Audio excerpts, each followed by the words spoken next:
Selamlar. Videoya başlamadan önce bu kanalda ettiğim bir değişiklikten açmak istedim. Önceden bir şeyler hakkında anlaşırken o şey hakkında şakalar koydum ama bu biraz uzun çekildi.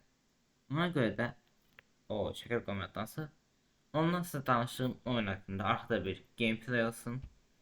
Onsuz da bu hemen verdiğim məlumat önemli. Ekranda şey değil. Ona göre gameplay olacak ekranda ben de arkada danışacağım ama böyle Subway Surfers arkaya Subway Surfers'ı koymayacağım böyle.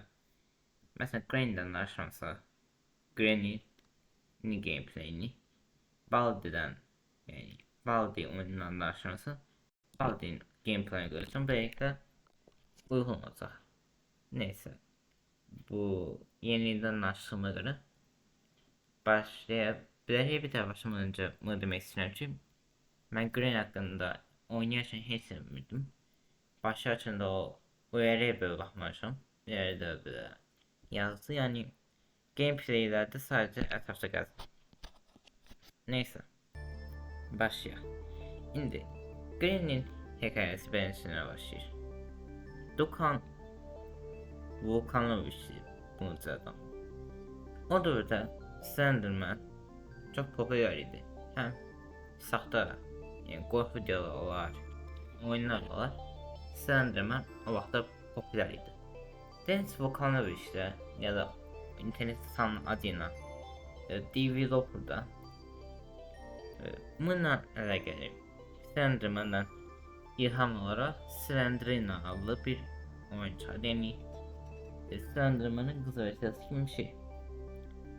Bu seri hakkında yani seriye biraz da yani merak gördü. Granny kadar olmazsa yine de merak gördü. Bu seriye alakalı 11 tane oyun çıkardı. 11. Ama sonradan seri ilerledikçe ve Sandria'nın hikayesi biraz daha açıldıkça arka plandaki Granny karakteri oyuncuların daha çok dikkatini çekmeye başladı ve oyuncular daha çok Granny'ye merak salmaya başladılar. Bunu da gören Denis Volkanovich ya da developer Granny ile alakalı yani Granny'ye fokuslanıp bir oyun çıkardı.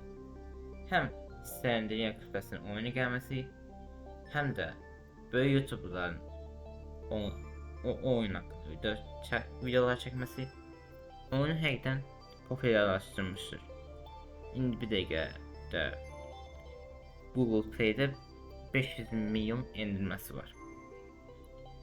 Sonradan ise yani Granny 2017'de çıktı.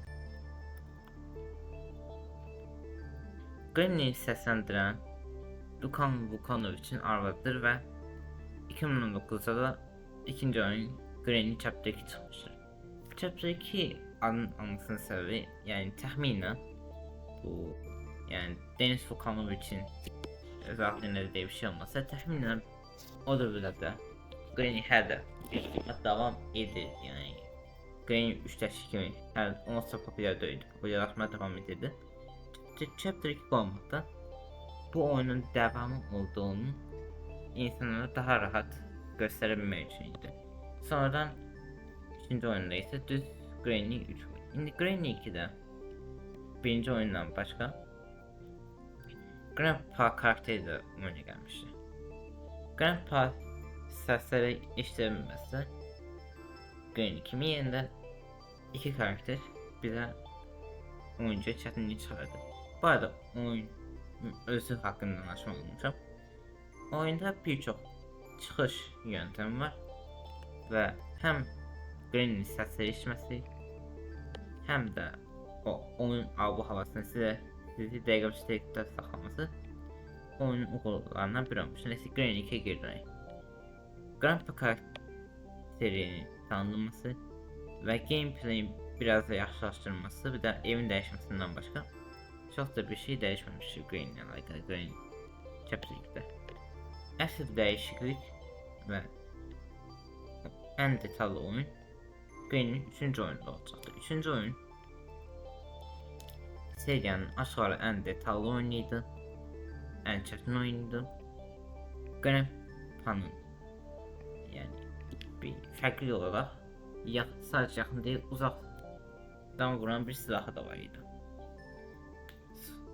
Bu da 3. oyunda hem Slendrian'ın ana karakteri değil, yan karakter kimi olmasıyla hem de hikayeyle alakalı daha çok şey anlatmasıyla birlikte seriyadaki en detaylı oyunlardan biri olmuştur ama birinci oyunun yanına yakınlaşamamıştır. Birinci oyun 500 milyon indirmesi var. Üçüncü oyun ise 100 milyon indirmesi var ki ikinci ile indi.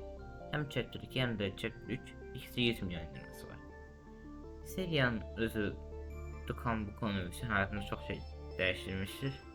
Ama yine de bu şöhrete bakmayarak hayatını o yani özüne məxsus gizli saklama qərar vermiş və Granny cəddi boyunca həmişə tək işləmişdir. Çünki özünə güvənə biləcəyi bir adam tapamamış açıqlamasına görə. Günümüzdəki vəziyyətinə baxacaq olsuq, təzə bir oyun gözlənilmir. Granny 4 kimi fan oyunları çıxsa da, developer'ın özü Granny 4 kimi bir oyun çıxarmayıb və böyük incələmələrdə dayanır. Ondan sonra oyunlara məsələn bug fix kimi məsələn Granny'nin birinci oyunundakı bir çox xətalar düzəlmişdir. Oyunu Steam'e çıxarmışdır.